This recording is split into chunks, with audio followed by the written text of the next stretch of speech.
Ito nga pala ang solar setup ng aking sub-vendo.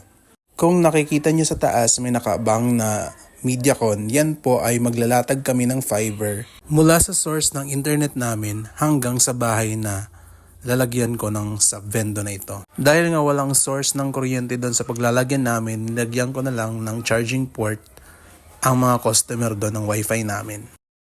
At dito nga sinimulan na namin mag-set up ng aming solar setup sa aming sub-vendo. Yan ang aming AP. Yan.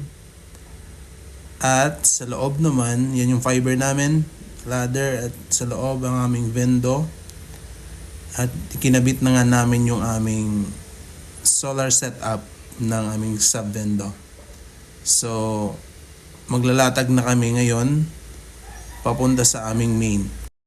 Medyo malayo-layo rin yung aming lalatagan ng fiber mula dito hanggang sa main wifi namin, na main source ng internet namin. Dalawang fiber optic cable yung gagamitin namin papunta doon. So, eto na nga ngayon, nagre-ready na at papunta na doon yung paglatag namin.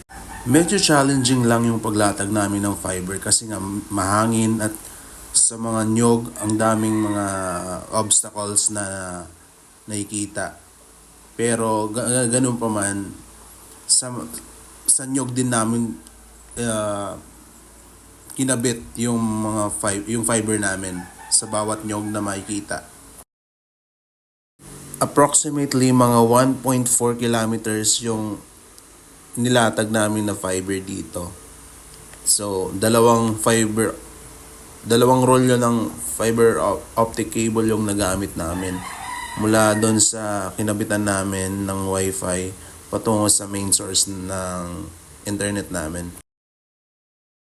Sa kalagitnaan ng daan, naubos na nga yung fiber optic cable namin, kaya need na namin dito mag-connect ng isa naming FOC para continuous yung linya namin. Sa wakas, natapos na rin namin yung paglatag namin ng fiber at eto na kami sa aming main source ng wifi namin. Medyo nakakapagod at nakaka-excite din yung ginawa na.